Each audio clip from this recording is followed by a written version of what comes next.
경주 지역에는 이렇게 고분들이 이렇게 많이 있습니다. 그래서 한 1920년대 정도가 되고 경주 지역에 이제 철로가 만들어지면서 외부 사람들이 경주 지역으로 이제 그 기차를 타고 오게 되면은 기차가 굉장히 낮게 보이다 보니까 멀리 지나가게 되면 고분들만 이렇게 많이 보입니다. 그래서 흔히 외국 사람들은 고분의 도시 이렇게 대부분 표현했고, 그때까지만 하더라도 이런 대형 고분군들이 155개가 있었습니다. 이 고분이 발굴 조사되었는지 안 되었는지 알 수 있는 방법은 대부분 이렇게 잘려져 있습니다. 이렇게 봉분이 이렇게 있는데 잘려져 있는 이런 모습들을 보게 되면 요 지역은 발굴 조사를 했는데 흔적으로 남기기 위해서 이렇게 반을 잘라뒀구나, 이렇게 보통 보시면 되는 부분이고요. 우리가 오늘 핵심은 금관총인데, 금관총은 앞에 나와 있는 그 도로가 신라시대 도로입니다. 언양읍성 쪽에서 경주로 들어오는 관문이 오릉을 지나서 쭉 직선하게 되면은 이 도로로 와서 이 도로에서 끝에 가게 되면 뭡니까? 경주읍성이라는 정문이 나옵니다. 관뚝. 근데 그 가운데에 아마 일제에 그 관리들이 대부분 오게 되면 이 길로 이렇게 이 길로 오게 되고, 이 길 가운데 금관총은 뭡니까? 그때 들어가면 사진을 보게 되면 고분이 반이 잘려서 길로 이렇게 만들어지. 그 부분이 이제 사람들이 도열해서 총독을 맞이하는 도로가 요 도로입니다. 가장 지금은 조그만하지만은 메인 도로였다는. 보시면은 홍살문 빨갛게 기둥이 서 있지. 저 부분은 제가 직접 발굴해서 이렇게 나무 기둥이 나왔는 부분들을 저렇게 복원해서 세웠습니다. 저 문을 지나게 되면 이제 읍성문이 바로 나오는 요 메인 도로는.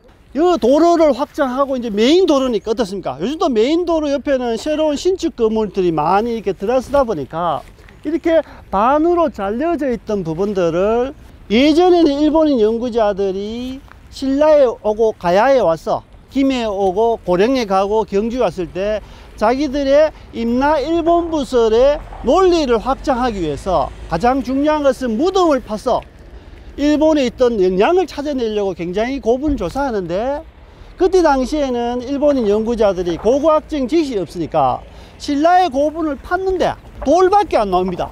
원래 무덤의 주체부까지 들어가지 못하고 돌만 걷어내다가 이제 중지해버립니다. 신라의 무덤은 돌무덤입니다, 이런 식으로 넘어가죠. 그렇게 하고 고령이라든지 김해 지역에 조사를 하다가 1921년도에 아이들이 건설 공사 현장에서 유물을 가지고 나옵니다. 그게 이제 일본인 수상을 보니까 유물이니까 찾다가 보니까 이제 매장 주체부가 발견되면서 발굴 조사하는데 딱 4일이랍니다. 4일.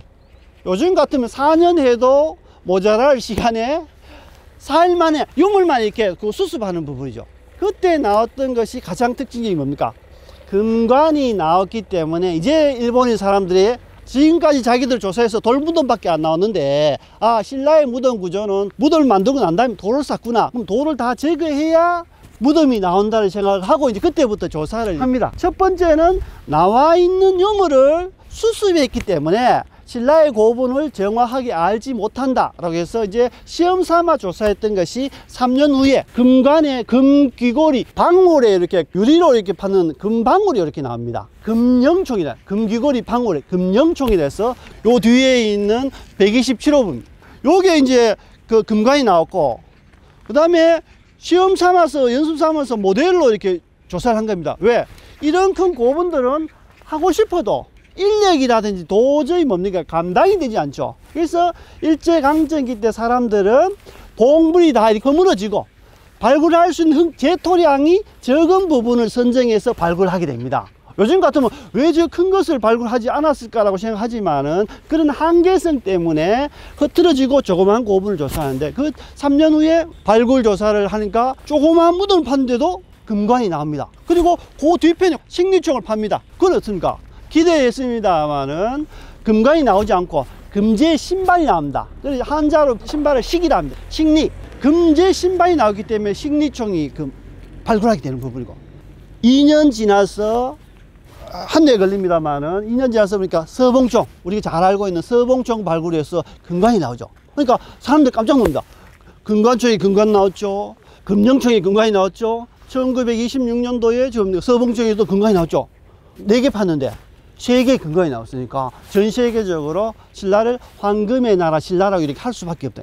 여기 이제 금룡천 근간은 보통 15세 정도 되는 남자아이의 무덤이로 대부분 그렇게 보통 판단을 하고 있고, 이 안에 있는 금관총도 마찬가지입니다만은 사람들이 이게 남성의 무덤일까 여성의 무덤일까 이렇게 굉장히 호기심을 많이 가지고 있습니다. 그래서 지금까지 대부분 가장 쉽게 판단한 부분은 귀걸이나 칼로 판단합니다. 귀걸이는 이렇게 남자 귀걸이는 그냥 쇠환이라 해서 그냥 뭡니까 가늘다랗게 생겨지는 귀걸이를 착장을 하고 있고, 그 다음에 긴 칼 장도를 이렇게 가지고 있고, 그 다음 무기류 이런 걸 가지고 아 남성의 무덤이라 하고, 그 다음에 여성의 무덤은 큰 귀걸이 태환이라고 합니다. 가운데가 비어 있습니다만 굉장히 이렇게 큽니다. 그 큰 귀걸이를 가지고 장신구가 많이 있는 무덤들을 보고 여성의 무덤으로 이렇게 구분합니다.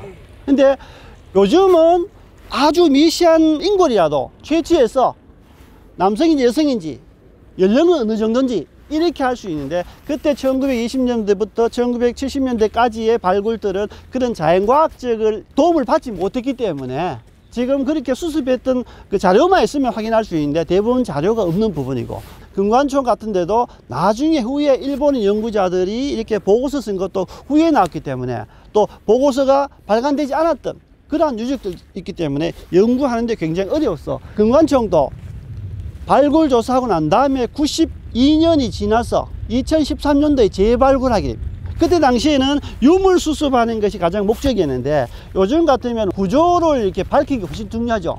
보통 보게 되면은 안에 들어있는 유물은 동산이고 항상 옮겨다서 동산이고, 사실 무덤 구조는 부동산입니다.